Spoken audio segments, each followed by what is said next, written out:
Ini masjid, tembok, keramik semua tidak akan jadi kalau tidak ada apa yang disebut dengan ilmu kimia. Ramu semennya. Bagaimana supaya padat? Ilmunya kimia. Siapa yang menemukan kimia itu? Siapa yang menemukan atomnya? Anak-anak SMA sekarang taunya John Dalton. Padahal John Dalton itu belajar dari orang sebelumnya. Orang sebelumnya yang menemukan pertama kali namanya Jabir bin Hayyan. Jabir bin Hayyan kapan menemukan atom? Saat baca surat Al-Hadid. Surah ke 57.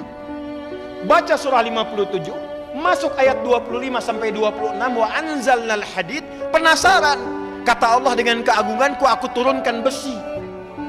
Maka dibawa besi ke laboratorium beliau, dilihat, diamati, dikeluarkan atomnya. Maka dari sinilah kemudian muncul nama atom untuk besi, Fe ferum, F besar, E kecil. Nomor atom besinya 26. Besi itu, atom itu punya isotop. Isotop itu menjaga kestabilan atom supaya kokoh. Yang paling stabil nomornya 26, isotopnya 57. Surah 57 ayat 25 sampai 26. Jadi orang dulu itu ke masjid baca Quran menemukan sesuatu. Orang sekarang ke masjid baca Quran pulang kehilangan sendal. Jadi ada sesuatu yang harus diperbaiki di situ. Ibnu Sina, Bapak Ibu uninga Ibnu Sina? Avicenna? Avicenna itu ahli Quran, hafal Quran, tahu tafsir. Jadi dokter muda otodidak usia 15 tahun. Tapi bagaimana beliau bisa pintar seperti itu? Datang ke masjid. Sudah sangat terkenal. Kalau lupa datang ke masjid, sholat 2 rakaat langsung ingat apa yang ingin diingat. Tapi orang sekarang lebih hebat. Baru takbir sudah ingat semua yang tidak ingin diingat. Itu kata Nabi itu. Ya, kata Nabi, kalau ada orang mau sholat, nanti ada setan khusus yang akan menggoda, namanya khanzab. Hati-hati. Wa idza kabbara, kata Nabi, jika orang sudah bertakbir, fayaqulu syaitanu, maka setan akan menggoda, uzkur kada, uzkur kada. Itu setan khanzab, Pak Nabi. Kalau nggak percaya silahkan. Nanti begitu mau Jumatan, kita mau takbir masih fokus nih. Tapi begitu mulai takbir, Allahu Akbar, kita sapi nu dipencit kamari ilaha bade dituangna. Ikannya bagaimana? Jemuran dijemur seperti apa? Handphone belum dijawab, status belum diupdate. Itu baru takbir. Hatta la yash'ural musalli kam raka'atan yusalli. Sampai ada orang yang sholat lupa berapa rakaat dia sedang menunaikan sholatnya. Ada yang begitu? Ada yang begitu? Tuh wajah-wajahnya banyak tuh. Jadi orang dulu itu masuk masjid dapat sesuatu. Imam Al-Bukhari kenal? Kenal di mana ibu?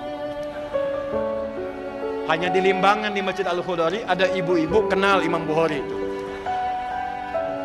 Nama aslinya Muhammad. Nama aslinya siapa? Punya bapak namanya Ismail. Punya kakek namanya Ibrahim. Jadi Muhammad bin Ismail bin Ibrahim.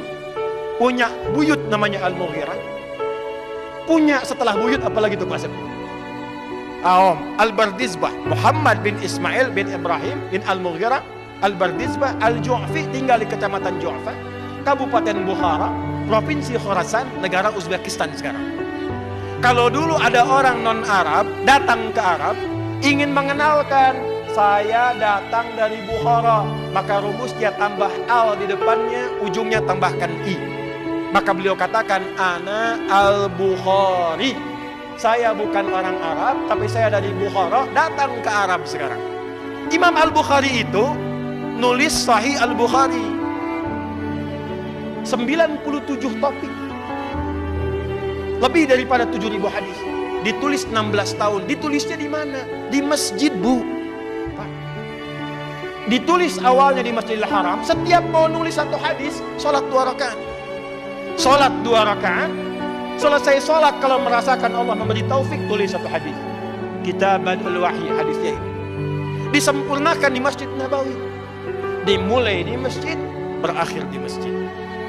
Tidak ada sejarahnya adik-adikku, santri yang datang ke masjid kecuali keluar dari masjid pasti jadi orang pintar di zaman. Imam Al-Ghazali itikafnya di mana? Di masjid. Al-Ghazali, Al-Kindi, Al-Farabi. Ya. Siapa lagi? Ibnu Sina. Siapa lagi? Al-Khawarizmi.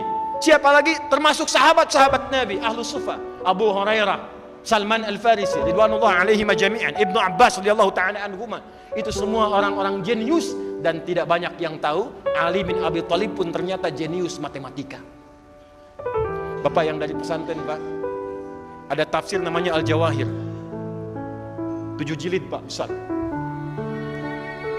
karya Syekh Tantawi Jauhari. Buka jilid yang terakhir, itu ada bab tentang matematika Qur'ani.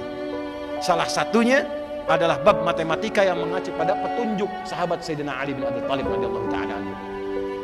Singkatnya saya mengatakan, ayo Pak Ibu, pulang dari masjid, insya Allah Masjid Khudari menjadi masjid simbol persatuan bagi daerah sekitaran kita ini. Siap insya Allah? Amin insya Allah. Yang kedua, tidak ada orang yang masuk masjid kecuali keluar dari masjid bapak-bapaknya saleh, ibu-ibunya salihah. Siap insya Allah. Dan yang ketiga, yang terakhir, tidak ada anak-anakku masuk ke masjid kecuali belajar yang baik-baik di masjid. Jadi ulama, silahkan. Ahli Quran, silahkan. Ahli tafsir, silahkan. Umum, silahkan. Insya Allah dari masjid ini kita tunjukkan pada dunia akan ada anak-anak bangsa yang memakmurkan negara kesatuan Republik Indonesia, dan pancarannya insya Allah dari kaki bukit ini, dari Masjid Al-Khudari, dan mudah-mudahan pahalanya mengalir kepada siapapun yang berkontribusi menghadirkan masjid mulia ini.